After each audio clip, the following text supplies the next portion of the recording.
Hi, I'm James Shillinglaw, and I'm here in Montreal at the Signature Owners Meeting, and I'm here with a familiar face, if you've been watching us, Alex Sharp, who's president and CEO of Signature Travel Network. And we're going to get an update from Alex about where Signature is today, where it's heading, and a whole lot more on Insider Travel Report. First of all, Alex, it's great to see you here. Thank you again for inviting me. I'm glad you're here. It's it's always my favorite meeting of the year. Get a chance this year. We'll have over 90% of our owners here, so it's going to be a great family reunion, and I'm glad you're part of it. Well, I enjoy always coming up here to do this, and I wasn't in Maui last year, but I hear you had a great time, really a needed time, and we're going to talk about that. What is with this?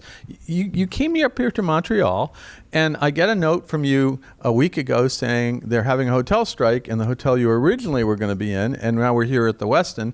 And last year was Maui. Is there something in the water? I don't know. I don't know what the challenge is, but it has forced us to do a couple of things. Number one, the meetings team all gets raises, and the second thing is it proves to me every time that our members really just want to be with our members and our partners because they show up regardless. And so again this year, it's unfortunate, but I have to say, and I think I mentioned it to you earlier, that the folks at the Fairmont who are our original hosts, they were amazing in helping us move this. To walk away from a piece of business like this is really hard, but they knew with the strike they couldn't deliver.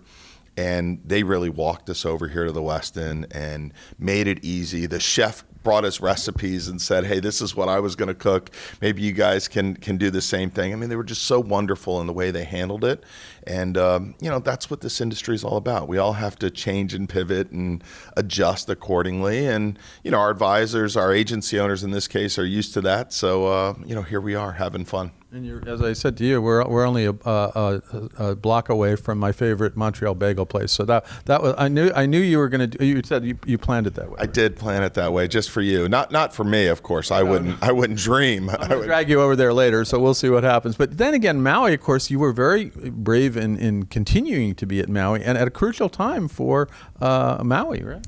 It really was. I mean, it was probably the most heartening, beautiful week we've had at an owners meeting, and there's been a lot of great owners meetings. It really, at the end of the day, it wasn't a hard decision because once we got all the facts, he sorted through all the stuff on social media and the rest of it, we figured out that we could do good. And, being there was healing. Anyone who questioned whether we should be there, had no concerns by the time they got to the front desk of the hotel because they had already cried and hugged 3 people and been thanked by everyone they came in contact with for being there. And then this group came together and we raised over $500,000 for the 3 charities there. We brought 7,000 pounds of supplies. We volunteered from a distance so that we didn't get in the way. And I think told the story that travel's healing and, places like Maui need our business, and they're so dependent on tourism. And so hopefully it helped even just a little bit to help them kind of get back on track. No, absolutely, and I think it definitely did. And now we're only hearing good news from Maui, which is great. For your sake, I hope next year we don't have any of this situation. You just go to a hotel, you have your meeting, and have a great time. And that's idea. It is crazy for 2 years. But anyway, let's get down to business here. What is Signature today? How many agency members do you have, and are you growing? Yeah, so our focus has never really been growth. We had nice growth during COVID because I think people had a chance to kind of think about what they wanted from their agencies. I think, frankly, they saw this family feel over here at Signature, and they said, gosh, we need some of that. We want some of that. The collaboration that allowed people to kind of prepare to come through and out of COVID. But, I have this concept of 200, and maybe it's because I'm limited, right? And I look at some of the other consortia, and they have wonderful organizations, but the level of engagement, the level of that we're intertwined with our members, I don't think I could do it effectively if I had 500 or 1,000 or 10,000 agencies. And so we focus on about 200, which is I think we were 180 when I started 14 years ago, and now we're 208 members. Now the members are bigger, so pound for pound, I would say the strongest agency community in the business. Our average agency does over $17 million in preferred, leisure volume. That doesn't include air. It doesn't include a lot of things. So, that's outstanding performance. But having 200 allows us to really focus on them, what they do well, what they don't do well, what they want to do well. And so every one of our team members is engaged with our members, with the agencies, and trying to help them get to the next level. And it might be as easy as connecting them with another member, or it could be something where we need to dig in and develop something for them. So we're 200 members, about 500 locations, 15,000 travel advisors. And then we have recently, we've been in Australia and peppered around the world a bit over the last several years, but we've kind of renewed our efforts in Australia. We just launched. I was going to ask you, where are you? Mostly U.S. and now Australia. But. Yeah, for sure, U.S.-centric. That's where our shareholders are. We're a cooperative. In Australia, we have affiliate members, and we're looking to grow that. So we hired an MD in Australia. We launched a cruise program in Australia that we're very proud of. And so we'll see. I'll be down there in October, and we'll see how we do. But we think that they add another element. Their economy and their travel economy has come back very strong, more focus on luxury than it was before. We do a lot of things well that they need, and so we're going to give that a shot. Plus, at conference in Las Vegas, having a couple hundred Aussies, hanging out at the bar is good fun. Well, yeah, no, absolutely. Aussies always go to the bar. I got to tell you, I always great fun. Business people. And great business, absolutely. Now, let's talk a little bit about another area of growth, sales. You mentioned like 17 million per agency on average, and I understand that just in the last year, you're up about 15% in sales now, right? Yeah, in the 15%, it's funny, coming out of COVID 22, 23, the numbers were so huge. We doubled in size between 19 and 23. But to be up 15%, over 10% on a same store basis, off a record year by every measure is really exciting, because I think people are waiting for it to plateau. And it hasn't. So we're excited about the numbers. The members are excited. And it's not, as you know, in these businesses, it's not just about the top line. That's how we're gauged by our partners. Sure. But it's about how our members are growing their bottom line, because they're being more efficient and effective. And a lot of the things that they implemented and things that we brought to the table during COVID, technology, now AI, all these different things are helping them to be more profitable, which at the end of the day is really how we should be measured. No, and absolutely. And hopefully all your agencies are now very profitable, and they're doing. Now, that said, everybody's talking about there might be a leveling off of this growth, that travel just had exponential growth the last 2 years, in 23 and now 24, even 22 was pretty good. Are we seeing kind of a return to what you would call, I hate to use that old term, we were talking about the new normal, which is an old term resurrected from COVID days. Are we going to go back to what's normal growth? And or are you seeing that you just see the sky's the limit? Yeah. So I think, yes, we're going to see new normal from the standpoint of the world is going to, things are going to happen in the world that have always happened. We had, coming out of COVID, we had this incredible span with no big disasters, no wars, no anything. And then, now the world is catching up. And so this industry always has more external factors than we want. It's what's made us strong. It's what's made us nimble over the years. But in terms of growth, I see sustained growth. You'll see in my presentation tomorrow that, the news media, the mainstream news media is painting a picture that things are changing and the economy and this and that. And yes, there are elements certainly that we're all feeling. But from a travel perspective, we continue to see month over month growth in our pace and our booking pace. And so, I want to prepare our owners. I think that's my job, to prepare our owners for what potentially could happen. And I think I've told you also, if things do change, then I can say, I told you so. I don't get a chance to say that very often, but I hope they don't. But we need to prepare as if there might be a slowdown. We need to market harder. We need to make sure we're recruiting the right number of advisors to come into this business. but we're not seeing it, at least not yet. Right. So, but then you still have folks out there in the online travel world who believe that AI is going to destroy traditional travel advisors, which is, I still don't understand that. There was an article a few weeks ago about that.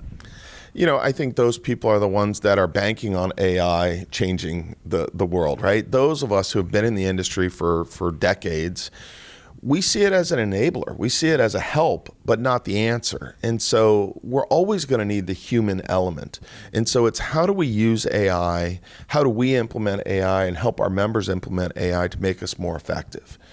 If we can do that, then we can service more customers and we can continue to grow, and all those things are very, very positive. But so far, I'm not concerned with AI taking our jobs. I'm concerned with how we help our members navigate through it so that it can enhance what they're doing for their customers. And I totally agree with that. Now, in terms of sales, is there a certain segment, cruises, tours? Obviously cruises are always doing well, but that are really resonating this year, that really are selling well? Well, we'll start with cruises, right? I mean, gosh, to see where cruises are now versus what people were talking about back in 2020 and 2021. As an old cruise guy, I was starting to believe that cruises will come back, but no new cruiser will ever go on a ship after all this bad news. And now you watch what they've done. And what's amazing to me is it's all being done differently. How the different companies have attacked it is different. One small thing that, it seems small, but it's been huge in the cruise industry. It used to be when your friends said, hey, I want to try a cruise. Maybe I'll try a weekend cruise. I would grimace and say, well, that'll be the oldest ship on the worst itinerary and everything else. And now you look at what Royal specifically has done, where they've put their newest ships on these short itineraries. Utopia of the Seas. Unbelievable, the commitment to put a ship of that magnitude on a short cruise. And people are seeing it. They're paying for it, number one. Those cruise prices are incredible in terms of, short cruises. But the repeat factor, and they're breeding new customers for cruising, new customers for Royal, and everything else because their experience is so elevated on those new ships that they want to keep going. They didn't get on an old ship and be like, it was okay, right? And now it's really amazing how it's transformed the business. And so cruising has exploded, as you well know. It's been very, very positive. There's a lot of new capacity, 25% capacity lift between 19 and 23, even when you take out the ships that went out of service. There were a lot, but they kept building them, right? And then some, right? And then some. And growth will slow a little bit, which I think will help us maintain price and grow price. But cruising has done well. That said, we do cruising very well. We do luxury cruising, I think, as well, or better than anyone. But our focus, we know that's there. We'll continue to grow that piece of it. I think long term, how do we sell more luxury hotels? How do we sell more luxury FIT? It's huge in terms of growth, but it's not the same level in terms of total sales volume as cruises for us. And actually the hotel segment is huge, and I think it's still, there's a lot of potential there. Yeah, and we have, over 1,300 hotels, preferred hotels now that, I feel an obligation to feed them every day with bookings. But we know whether people are adding a hotel stay to a cruise or to a tour, or they're, knitting together an FIT in Europe or going to Africa, all those are important. But we know that it enhances the customer experience. We know that the rates are in a place where, advisors can really earn a good buck. And frankly, it's a way to ensure that their customers aren't looking for other ways to book that. Because, we're always of the feeling if you don't get the full share of wallet, maybe they're going to book a hotel online, but then they're going to start offering something else. And then maybe we lose that customer, right? So we want to make sure that we're handling all their travel needs. And I think luxury hotel, luxury land is certainly a big focus for us. No, and absolutely. I totally agree on that. Now, let's talk about destinations. What destinations are really selling well this year, and what maybe need a push? Yeah, Europe has, as you know, has just done incredible business since 21, 22. It really started to come back strong. What I love about our European business is that there's a deeper focus on how do we distribute the business across seasonality. I mean, I keep telling people there's not really a bad time to be in Italy or in Spain, except maybe the peak summer months. Unless you have kids in school, why do you want to be there in July when it's hot and crowded? So dispersing the customers over seasonality, and then also finding secondary and tertiary cities. There's so many beautiful places to visit. Customers left to their own devices will say, I'm going to go to Greece, I'm going to go to Athens, Santorini, and Mykonos, or Rome, Florence, and Venice. And so how do we get them to the other places? And that's what great travel advisors do, right? They build confidence and trust with their customer, and then they say, this is where you need to go. And then the experiences are over the top. So Europe continues to be good, and we're spreading out the business a bit, which is allowing us to sell more, and comfortably. But what I'm excited about is it takes a little bit longer. We know Japan's come back, but now Asia's starting to come back in general. Southeast Asia's coming back. Australia's had a good year for us, and I think there's great potential there. And then Africa has continued to be strong, but it's a focus for us as well. In terms of luxury safaris, things like that. 100%. I mean, we hired a gentleman, Carl Canstetter, a couple of years ago. I know him, yeah. I know. And he started with expedition as the focus because that was his background. Antarctica, Galapagos, other expedition. And now our focus has turned to Africa. We have members that excel, that just do an incredible job in Africa. And then there's always some advisors on the sidelines saying, that's intimidating. That's hard for me to sell. Where do I do it? Where do I start? And so, we've started an education process for our advisors that, can take those that are taking the 1,000 level classes and then those that are taking the 5,000 level graduate classes and really trying to immerse them in it. So I think we've been a little behind on that. Certainly, I think we can leverage the collective knowledge in this network, and our members share so well. So we'll leverage that. We'll use the ones that do it the best. They'll help us teach the other ones and continue to teach them. And, I see a great opportunity there. No, so that's great news about Africa and those destinations. Now, of course, we had the Olympics this year. And do you see that as helping or hurting? Obviously, Europe was still strong, but what was the effect of the Olympics? Well, we had some great bookings for the Olympics. So, in terms of size of bookings, gosh, $500,000, $250,000 for people going to the Olympics with their family. So that's exciting. I think it probably hurt France in some ways, right? This was the year to go somewhere else if you weren't going to the Olympics. Olympics. Just before the Olympics, I was in Paris myself, and all the hoteliers are saying it's weak right now because people just decided not to go, and then maybe afterwards they were going to go. Right? Exactly. And I think that happened. I'm sure some of the places outside of Paris got some traffic. Understand the Olympics is a much bigger program than the 17 days we see on TV. They just finished the Paralympics. I have a friend of mine that works all the Olympics. He was in Paris for 3 months, right, or more. I don't think it inhibited the other countries. I think it probably pushed some business to other countries. But in general, I think Paris showed well. I think people will be excited. I think next year will be, and the rest of this year will be even greater for Paris and for France. So, the overall, if you look at it, when you back up to 30,000 feet, I think this will be very positive for that destination. Now we have a little election coming up here in the U.S. Yeah. I heard about it. I don't know what's going on. And traditionally, the travel industry looks at presidential election years as probably bad for travel. Are you seeing any signs of weakening because of this election fear or whatever you want to say? I haven't. I think it's distracting. One of the things that I was really excited about going back to the Olympics was Royal Caribbean and some others who invested in advertising. Okay. I was afraid that the world would kind of go dark, right? Advertising is more and more expensive as you get closer to an election because those guys are buying space. And so people just kind of go, people are distracted. I'm not going to spend my money. So it was nice to see that. I do think we'll see a little bit of a quiet period here, although our bookings, July and August have been quite strong. So now my guess is they'll taper off a little bit. But the good news is the world is better booked today for next year than it ever has been. And so I look at November, right? You think about, Black Friday and Cyber Monday, I think will be the best ever. right? I think there will be a lot of pent-up demand. Some people might be running away at that point to get to some other country to get on vacation. The other thing is, I think in the old days, I mean, I remember when I ran revenue management at a cruise line, the election years were tough because at least the couple of cruises right around the election, because people needed to be here. Now there's so much early voting and mail-in voting and the rest of it. That's not an issue. I did have a panic.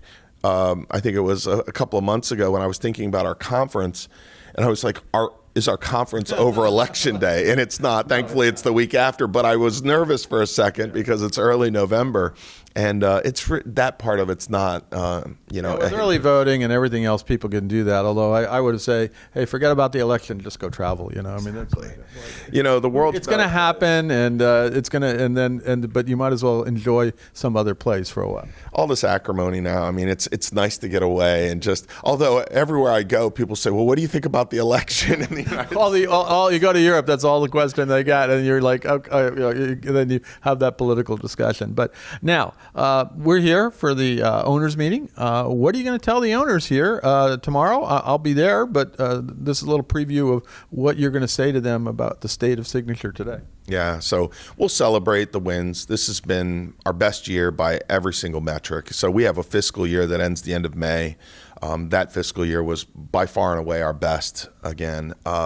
This year looks to be even better, although we're not through it. So there will be a cautionary tale there to, prepare, to accelerate, and to execute are kind of the three words that I'm using. So, we don't have to prepare like we're in COVID again, but we do have to prepare. They're better today than they ever have been in terms of efficiency and effectiveness and thinking about their business models. But there's always an opportunity to rethink it and what's going to set you apart and how are you going to take on business for the next 5 years.